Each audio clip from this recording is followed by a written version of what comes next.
Olá, eu sou o Emerson e agora eu vou argumentar o porquê que LK de x é de fato um polinômio de grau n. Bom, para argumentar que LK de x é de fato um polinômio de grau n, a gente vai recorrer aí para a definição e a propriedade dos polinômios de Lagrange, né? Os polinômios de Lagrange eles são utilizados para a interpolação polinomial e tem a seguinte forma. Essa forma aqui, onde x0, x1, x2, xn, eles são pontos de interpolação distintos e que k varia de 0 a n. A chave para mostrar que LK de x é um polinômio de grau n está na forma do produto, né? A gente pode observar aqui que para cada k, né, o produto acima é uma multiplicação de n fatores do tipo x menos xi, né, onde cada mais é um polinômio linear de grau 1 em x. Então, como nós estamos multiplicando n desses fatores lineares, né, o resultado é um polinômio cujos termos de maior grau vêm da multiplicação de todos os n fatores lineares. Portanto, o grau do polinômio LK de x será a soma dos graus dos fatores individuais, né, ou seja, 1 mais 1, enfim, n vezes, resultando aí em um polinômio de grau n. Além disso, o denominador, né, xk menos xi, xk menos xi, ele é uma constante que não altera o grau do polinômio. Portanto, LK de x é um polinômio de grau n, pois é constituído como produto de n termos lineares. Oi, pessoal. Eu sou a Beatriz, faço matemática. E agora eu vou falar com vocês um pouquinho sobre o código do nosso trabalho. Bom, aqui nós temos o trabalho, né, que o professor passou, as instruções. E a partir daqui começa as nossas respostas do nosso código. E eu vou explicar passo a passo deles para vocês. Bom, primeiro a gente já começa com essa parte aqui. Essas três primeiras linhas, elas são bibliotecas que a gente vai acabar utilizando no código. A gente está importando elas, né. Aí, a partir daqui, a gente inicia a função que calcula o polinômio básico de Lagrange, LK de x. Onde x é o ponto que queremos avaliar o polinômio, o k é o índice do nó atual, e o xv, aqui, ó, é um vetor que contém os pontos de interpolação, no caso, os nós. E aí, como funciona, vocês já devem saber mais ou menos por causa da explicação matemática. É do mesmo jeito, só que aqui está no código. Bom, aqui mais para baixo, depois da parte em que a gente calcula o polinômio de Lagrange, a gente tem como a gente calcula o polinômio interpolar. Então, o que acontece? Na interpolação, ela combina o polinômio básico, que é o LK de x, com os valores da função f de x nos pontos conhecidos, que é aqueles pontos lá da cana-de-açúcar que a gente tinha. Então, a cada termo LK de x, a gente multiplica pelo valor da função correspondente, e a soma de todos esses termos gera o polinômio interpolar. Tanto que mais para baixo vocês vão ver que realmente eu coloquei o código para fazer ele gerar o polinômio, né? Não vai aparecer só o gráfico, mas ele vai gerar o polinômio. Vai ser um pouquinho feio, um pouquinho estranho, mas pelo menos dá pra gente visualizar como é que funciona. Então, a partir daqui, a gente tem, né, para plotar o polinômio aqui embaixo, como eu comentei. Esses aqui são os dados que a gente já tinha da cana-de-açúcar, os dias e a altura que fica, acho que em milímetros, se eu não me engano, ou centímetros, uma coisa assim. Aí aqui ele calcula simbolicamente, como está escrito o polinômio interpolar de Lagrange, então ele vai me devolver aquele valor.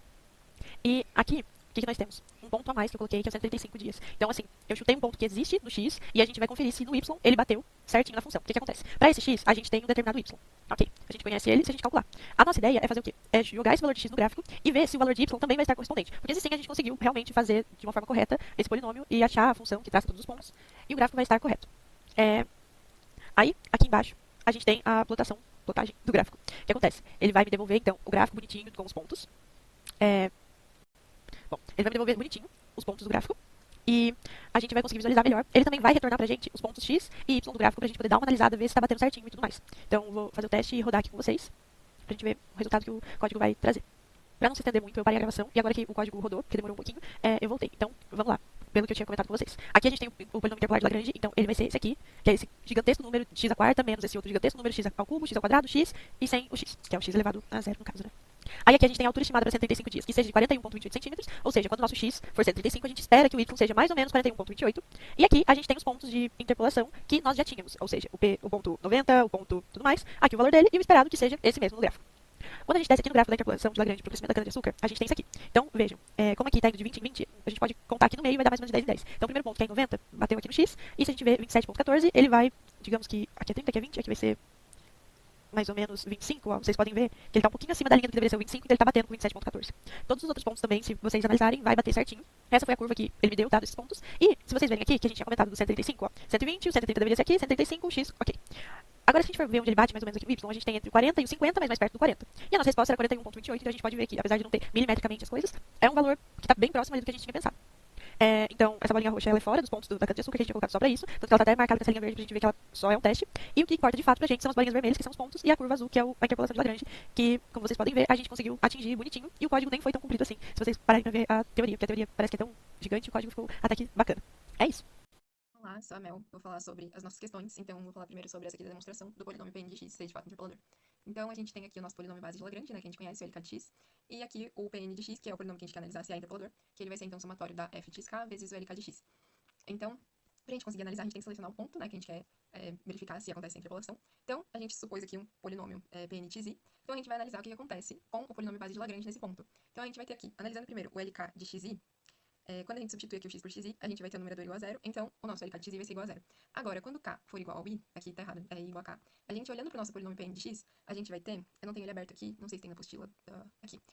Se a gente tem, então, esse numerinho aqui no L igual ao nosso xi, igual ao nosso o numerinho que tá junto com o xi, a gente vai ter, então, que o nosso LK de x vai ser igual a 1. Ou seja, o que acontece? Quando a gente tem que esse LK de x ele vai ser igual a 1, todo o restante, que vai entrar aqui nessa situação ser igual a zero, todo o restante do nosso somatório, que seria o nosso Pn de xi, né, vai ser igual a zero. Então, vão ser fatores que vão sumir. Eles só vão existir quando o nosso k for igual ao i, que vai ser eles valendo 1, né? Então, de fato, a gente vai ter que o nosso polinômio Pn de xi, aqui a gente vai ter somente o fator LK de xi, então é como se esse cara aqui a gente sabe que ele vale 1, né? Então é como se a gente tivesse somente o Pn de xi sendo igual ao f de xi, então a gente consegue perceber que, de fato, o nosso polinômio Pn de x vai ser interpolador. Agora, a nossa última questão, então a gente tentou falar um pouquinho sobre o que acontece se a gente consegue reaproveitar os cálculos feitos até agora para incluir mais um ponto, né, na nossa interpolação, na nossa função. Então, a gente conseguiu ver que é possível reaproveitar os cálculos, desde que a gente use um novo polinômio. Então, se a gente está analisando no ponto xn mais 1, yn mais 1, a gente vai fazer um polinômio Pn mais 1 de x. E esse polinômio, ele vai ser da seguinte maneira, a gente vai ter que colocar aqui o nosso polinômio antigo, anterior, o Pn de x, que a gente acabou de ver, né? E esse fator aqui, essa parte da nossa equação, a gente tem, então, o yn mais 1 menos o nosso novo polinômio, medido em xn mais 1. Esse fator aqui, ele vai dar pra gente o nosso erro, porque ao fazer essa tentativa de reaproveitar os cálculos, a gente precisa considerar o erro que pode existir ao fazer essa interpolação com ponto a mais. Então, quando a gente tem um polinômio Pn de xi, ele vai ser igual a uma função yi. Então, nesse caso aqui, a gente teria esse polinômio igual ao yn mais 1. E aí, nesse caso, é como se a gente passasse o polinômio para o outro lado, e isso vai dar o erro pra gente. Então, esse vai ser o erro da nossa função. E o nosso polinômio base de Lagrange vai ser agora o Ln mais 1 de x. Então, ele vai ter esse formato aqui. A gente consegue perceber que a gente consegue trocar aqui onde era o k pelo nosso xn mais 1, né? Pelo n mais 1 no caso. E a gente consegue prosseguir os cálculos naturalmente por conta desse fator aqui do erro que a gente conseguiu achar, né? Desse termo. E aí, por conta disso, a gente consegue reajustar os cálculos e reaproveitar, né?